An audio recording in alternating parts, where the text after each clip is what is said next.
You know, I've got to tell you, I should have done this a long time ago, but I want to share with you some of what it is that I do when I try to make pretty lines and words and ideas and images and compositions with these old pens. So, I want to show you what I think most people think of when they think of calligraphy. Not even, no, who am I to say that? What I think of, you know. I think it's a very formal, regular thing that has forms like this. And it's really impressive. And it takes a tremendous amount of hermetic self restraint and self denial and repetition and devotion. It's really tough. Then there's a universe that thinks that that's calligraphy. I'm sorry, but that is really not it for me at all. You know, for me, it's a long history of human beings actually writing stuff. It's writing on postcards 111 years ago. What was actually happening right now, where you were in, good grief, northern Belgium or wherever the heck you might have been. And for me, something that's much more personal is the way to go. And here's someone who actually reconciles the personal with the universal, an ongoing theme of mine. And this is Pier Gustavsson, good old Pier. And I just love the work he does. And he's a parallel universe older brother of me.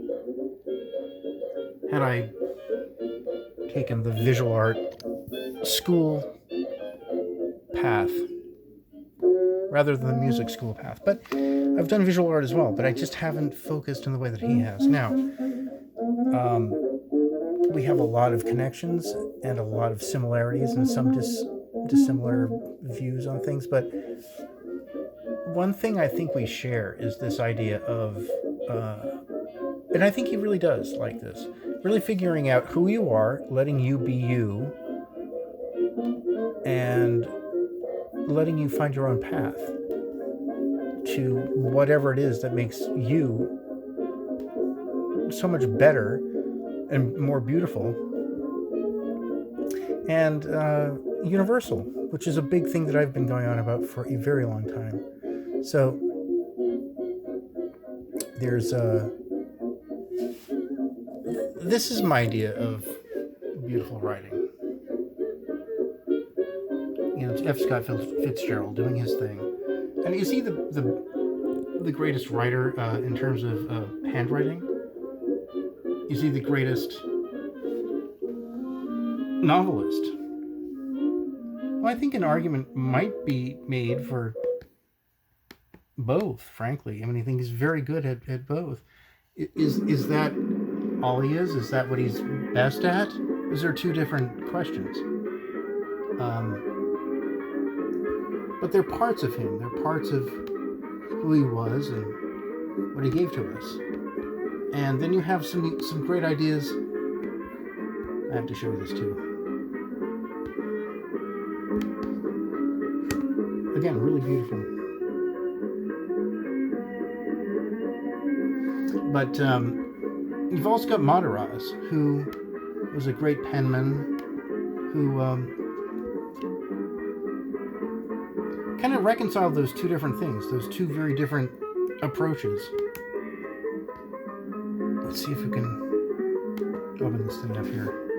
And that's not it. That's frustrating. Anyway, I'll see if I can find it at some point. But anyway, the whole point for me about writing, God, where the heck did the darn thing go? There it is. Finally. That's Madaraz. That's phenomenal. That's incredible, right? See, he did a great job of reconciling the uniformity and the regularity of writing that's expected in calligraphy, but making it his own. And I really like that a lot. But the F. Scott Fitzgerald thing is just as beautiful to me in its own way. In fact, in some ways, it's even more beautiful. They're really beautiful in different ways, but in similar complementary ways. And I just kind of wanted to share with you my process and my thinking in all of this. I don't have a kind of formal approach to any of this stuff. I really don't. I don't want to sit there and make perfect, regular ovals. I just don't want to do it. I don't. Can you blame me? Who's going to do that? I want to write. I want to write stuff. And I think that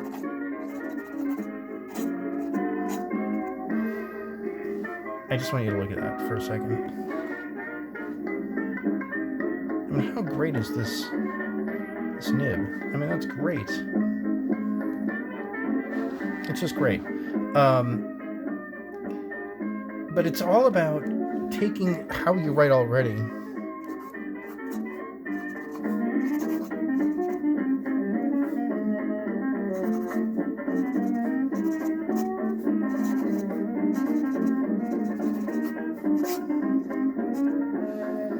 and just running with it, you know? I mean, one thing that's really... Okay, look at how I'm holding this thing, right? Now, you can hold it up here, you can hold it all over the place. There's this whole discussion about, like, how big is the pen, how thick is it? Oh my god, it sounds pretty obscene, doesn't it? But there's a real premium paid for giant pens.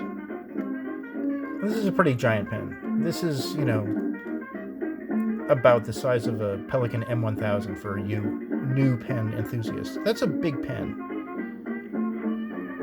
And it's not that I love it for that reason, particularly, although that's an added bonus. That's a deluxe feature about it, right? It isn't even that. It's because of the shape and the thickness and the contour of this section. See, that's a perfect section. It gets skinny enough. That's like, yeah, that's, you know, it's not like I'm holding onto a baseball bat to write. But it's really relaxed. If you have a really fat pen, it's very comfortable to hold. But you don't get a lot of control and focus on it because you're just, you know, I'm barely gripping the pen. When you've got that smaller section, you know, there's more to hold on to. So there's that, right? Oh, the ink and the paper, right? I'll touch on that briefly. So the paper is Japanese. I trust Japanese paper. Don't use Japanese ink. I'm serious. If you're using vintage stuff, vintage fountain pens that use sacks, these pens were made to work with hard rubber. These pens were made, of course they were. They are hard rubber. That's not what I mean. These hard rubber pens were made to work with acidic inks, which were, well, what inks were back in the day, 100 years ago and older ago, longer ago. Oh, gee whiz, there's a person talking here, singing. Oh my. Anyway, but these things are, you just use the stuff that was current at the time, okay? And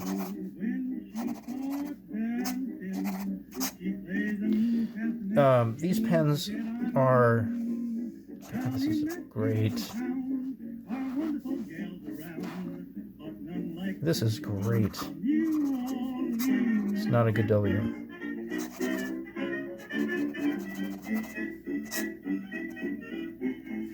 Not bad. This is a great pen.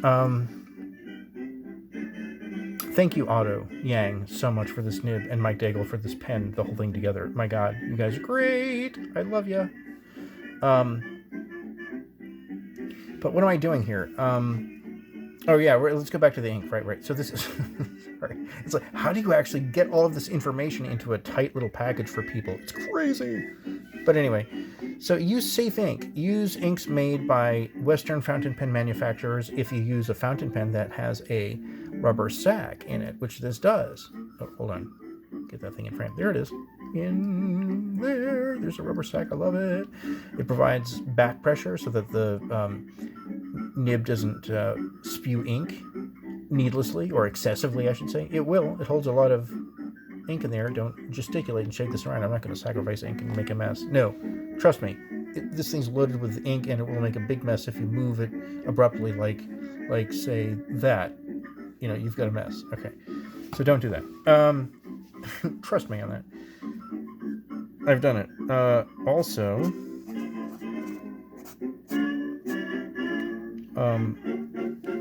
what a great freaking pen. These things are, God. Use a safe fountain pen ink. Use Waterman's. It's the safest ink there is. Use Diamine. If you want to get more adventurous, they have something like 186 or some absurd amount of different inks. They're all safe. Don't use glitter inks. They're called, shimmering inks. It's glitter, okay? It is. Don't put that in these pens. You can if you're, if you really want to spend your life cleaning them out and unclogging them. Come on. The same thing with weird inks. Yeah, you can fill up these pens with weird alkaline inks from Japan. See the Japanese ink versus paper thing. Japanese paper, good. Japanese ink, bad for vintage. Just remember that. Japanese inks are alkaline. It's not cool. And hard rubber and soft rubber, as found in the sacks in these pens, if they're self-filling, which this is, and many of them are. Most of mine are. You want to keep it to an acidic or a neutral ink. Oh, right. So that's Waterman's right there. Waterman's Encre Bleu Inspired Blue ink right there. Okay. Cheap. It's like $11.50 for a bottle of this stuff. Brilliant. The bottle is fantastic. It's great if you get low on ink. You just put it on its side like this, theoretically anyway. It's just a cool design. It just works. It's super safe. It's easy to clean out. I use shading inks because they're not as saturated. They're easier to clean out. This is a slightly diluted inspired blue because I rinse off my nib and feed with distilled water just to keep it clean, but it's me. But I do that. All right, I'm trying to pack as much in here. Ugh. Here's, what is this? Oh, right. Diamine Ancient Copper. It's great ink. It's safe. I'll show you another time. You've seen it before. Terrific stuff. It's great. Okay? You can trust it. I've used a few inks. There are only about 6 inks that matter to me at all, that I care about. And I use like 2 of them. Or 3. I use Waterman Inspired Blue, Harmonious Green, and Diamine Ancient Copper. Those are like the 3 I use. They all shade. They're beautiful. They're safe for vintage fountain pens, certainly pens with sacks. They shade, so it looks cool as hell. Like, I'll zoom in here for a second, just so you can see this. I hope you can see that. Yeah. Like, that's too cool. I mean, it gets light and dark. It's pretty. It's like it's almost like stained glass. It looks terrific. Here you go. So anyway, I love it. I think it's beautiful. And it's easy to clean out of your pens. And it's safe. So anyway, so that's that. You can get cheaper fountain pen paper than this stuff. This isn't a fancy notebook. It's something like $13 of a notebook. Super smooth surface, which is great for fountain pen ink. But yeah, I mean, Pier did a video recently, a very good one, about calligraphy tips. That's the actual title of it. Pier Gustavsson, Calligraphy Tips. Look for it. It's a good one. And he'd bought a cheap notebook from Target that was $3. I bought some cards, Christmas cards.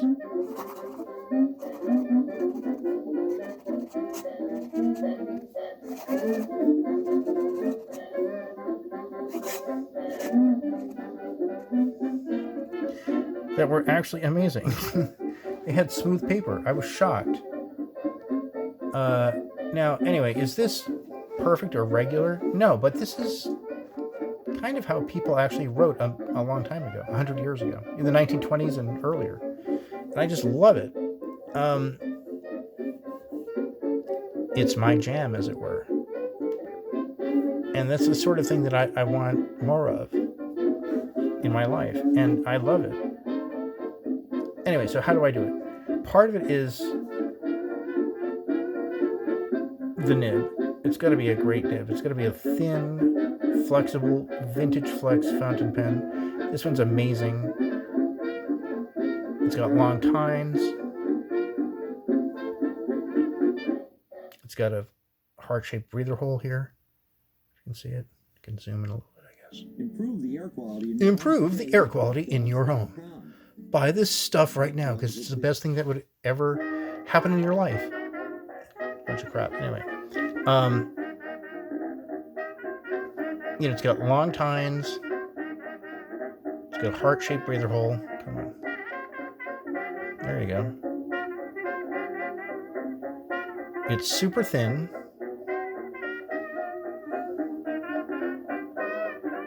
And it flexes beautifully.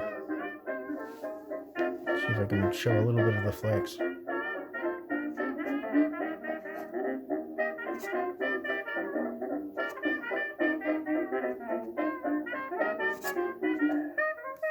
I mean, I don't know if you can even see that. Anyway, but it's such a great pen. And I was trying to explain to Adam Farrington, great, wonderful artist, old friend, such a tremendously free spirit. I love the guy. And he's so free associative. I love it. And I'm trying to explain to him, free.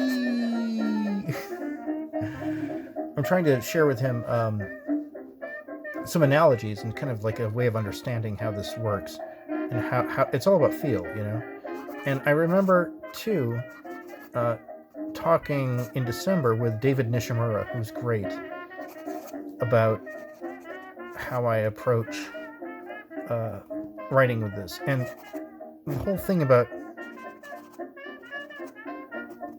See, that's all oils from my fingers. Yeah, see, that's why that's not writing there. Plenty of ink in there. There you go. And what I was trying to explain is that when you're actually... The whole applying pressure thing, it's not... I can't even do it. If I were to do it the way that people explain it to me, I mean, I couldn't do it. You're just like, you're supposed to go like, and then like apply pressure, and then do, and let up. And the hardest part is that, right? I mean, I can't even do this. Oh, great, it's railroad. Oh, look. Oh, that's creepy. That's about the worst thing I've ever done in my life, is make that wide. That's horrible. But I just can't do that. I just don't get it. And that's not writing or making any line that makes any sense. You want, if you want thin lines, you have to move. You've got to go quickly. And there's some shading there.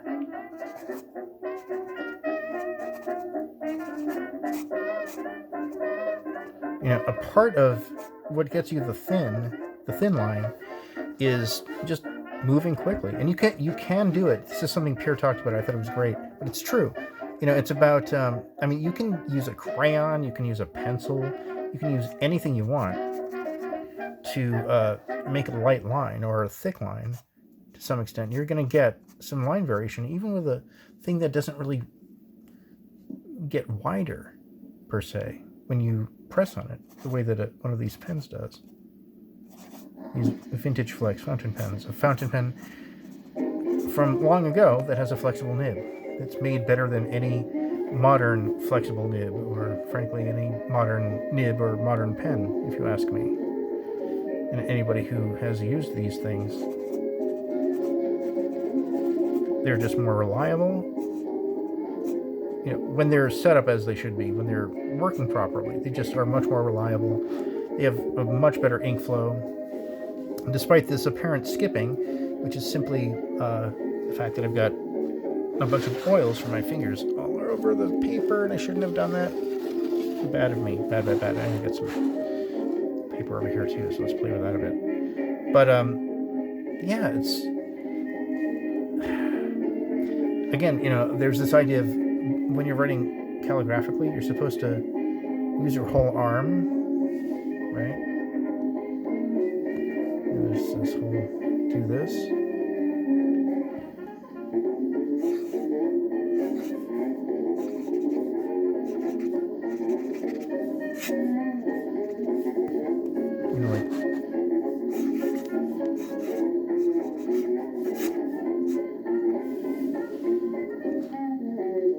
That's not my thing.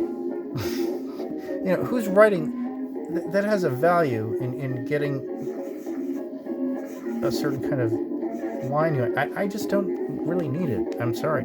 Just,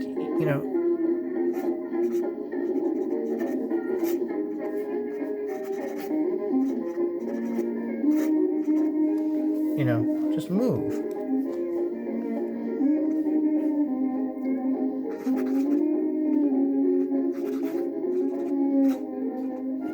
Right. As you should.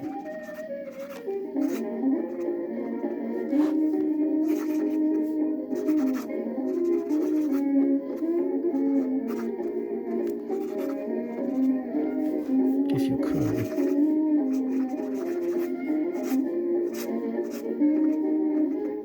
So what am I doing here? I'm just writing. And things are happening automatically. And that's the whole idea. It's all about the feel of the pen. And this is a particularly good one. There's no question about it. I won't lie. And I was trying to explain to David Nishimura and to Adam Farrington this idea of when you're applying pressure, you don't just like, hi, I'm going to apply pressure now, like a machine or something. That's not right. It's almost like you're scooping ice cream delicately out of, an ice cream container with one of those warm restaurant ice cream scooper things that doesn't have the little, it doesn't have that squishy, scratchy, dumb thing, that newfangled thingamabob. No, it's just a simple, elegant, curved spoon. And you can use a spoon, but when you go into it, you don't just like dive in or whatever. You kind of like, and what's really fun is just to like graze it. So you just make this little crescent shape, like that's what it is. It's like a crescent shape. And I also am, and so anyway, you're right. That's what I'm doing when I'm writing. I'm not just writing in the X and Y axes. I'm also writing in the Z axis.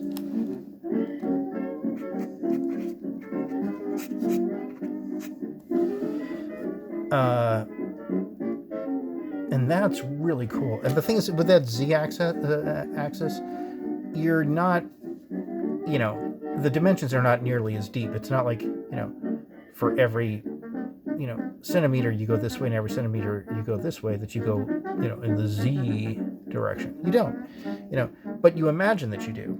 And the other thing is I kind of imagine that I'm writing into the paper at a slightly different plane. Whoops, shit. There goes my cap. That was a mistake.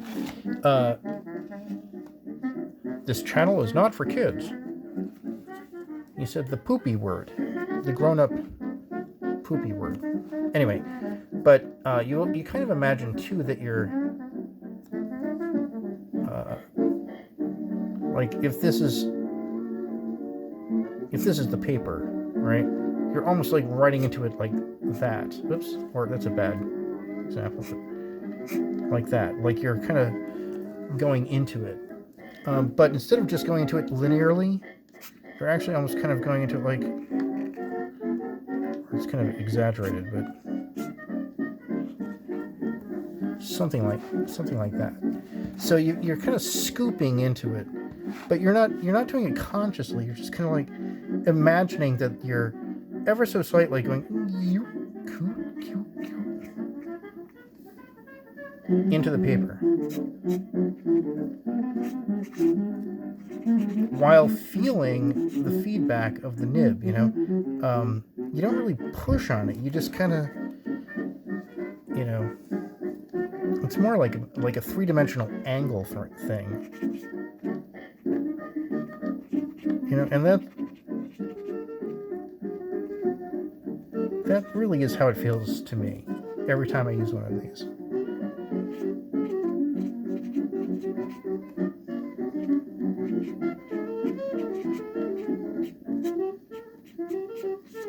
Anyway, I don't know if any of this made any sense. This is how it feels to me in the moment, man. But that's how it feels to me in the moment, man.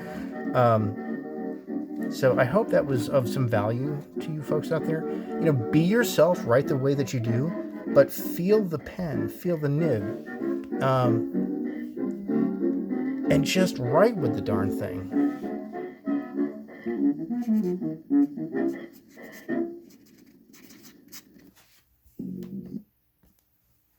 That's what I try to do.